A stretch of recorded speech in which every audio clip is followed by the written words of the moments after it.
Olá, alunos do sétimo ano, tudo bem? Vamos começar nossa aula de ciências de hoje falando sobre o reino dos protoquitistas e já falei na aula passada e vamos dar continuidade sobre esse conteúdo que é muito interessante.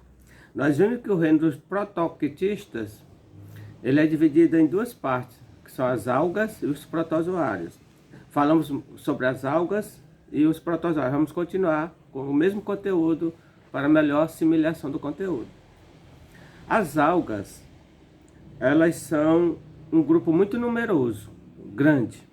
Existem algas de vários tamanhos, microscópicas, macroscópicas. O corpo das espécies pode ser pluricelulares, denominado de talos, para formar filamentos, lâminas ou estruturas que lembram o caule e as folhas das árvores, das plantas.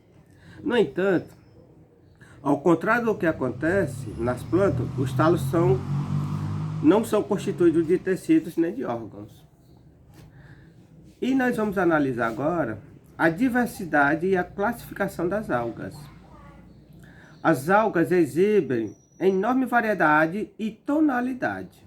Além da clorofila, sempre presente, possui outros pigmentos. Essa variedade de pigmentos é uma das características consideradas no estudo e na classificação desses seres, que são as algas. Entre as algas unicelulares, destacam-se os dinaflagelados, os euglenas e as diatomáceas. Entre os pluricelulares, destacam-se as algas pardas, as algas vermelhas e as algas verdes. Neste último grupo, também há diversas espécies de unicelulares, algas unicelulares. As algas pluricelulares apresentam estruturas mais complexas e podem ter talos bastante especializados. Elas vivem fixas no fundo de rios e mares, ou em pedras, ou em outros substratos, onde seja úmido, muita água. E a reprodução das algas acontece de duas formas. De forma sexuada, quando há a junção do gameta masculino com o feminino, e a assexuada. A reprodução assexuada ocorre quando as algas desenvolvem uma fragmentação de talos nas algas unicelulares, é chamada de divisão binária. A divisão binária é quando as algas vão se reproduzindo, se multiplicando, é da forma assexuada. E na forma sexuada é quando existe a junção, a fusão de gametas. Então nós temos que analisar que é um reino muito grande dos protoquitistas, que é composto de algas e protozoários. Então as algas têm vários tamanhos, microscópicas e macroscópicas. Existem várias tonalidades, várias cores e várias formas de reprodução. As duas principais é assexuada e sexuada. Então são unicelulares e podem ser também pluricelulares. Vamos falar um pouco agora sobre os protozoários, que está nesse reino dos protoquitistas. Os protozoários podem apresentar hábito de vida livre, ser parasitas ou viver associados a outros organismos. Essa é a capacidade deles. Os de vida livres estão distribuídos por diversos ambientes, como rios, lagos, mares, solos úmidos e substratos lodosos, onde tem lodo.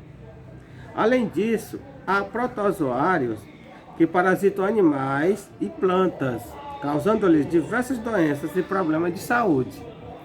Eles são altamente perigosos e essas doenças são difíceis de curar quando elas são causadas por protozoário.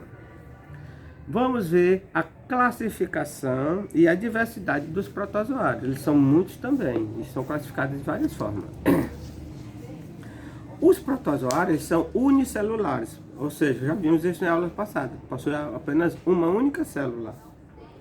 E a complexidade de suas células pode variar muito entre as espécies.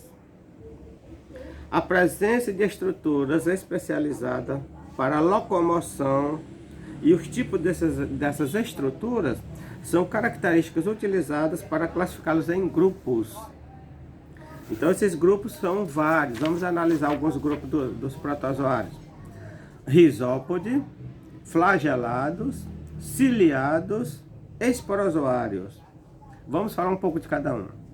Os risópodes se locomovem, se deslocam por pseudópodes, que são vários pés, que são expansões do citoplasma. Esse processo é empregado na captura também de alimentos, na chamada fagocitose. Temos exemplo dos risópodes, dos protozoários risópodes, temos o exemplo ameba, é um tipo de verme. Os protozoários flagelados deslocam-se por meio de estrutura de forma de chicote, os flagelos chamados. Exemplo de flagelado, nós temos a verminose giardia e o Trypanosoma cruzi. Os ciliados, eles se locomovam por meio de numerosos cílios, que são aquelas perninhas que fazem eles se mover. O exemplo dos ciliados são os paramécios, muito importante também. Aí nós temos os esporozoários. Eles não possuem estrutura de locomoção, os esporozoários. A grande maioria é parasita. Está incluído nesse grupo o plasmódio, que desenvolve aquela doença barriga d'água. E a reprodução dos protozoários, ela é a mais comum, é a assexuada, que é a divisão binária, que ocorre em risópodes, flagelados e ciliados. Nos ciliados pode haver outra forma de reprodução, que é a conjugação dos indivíduos que se aproximam de forma que ocorra a transferência do material genético entre eles. Então, olha, eles têm várias formas de reprodução. Isso é muito interessante para o nosso estudo. Vou continuar com o mesmo conteúdo na outra aula.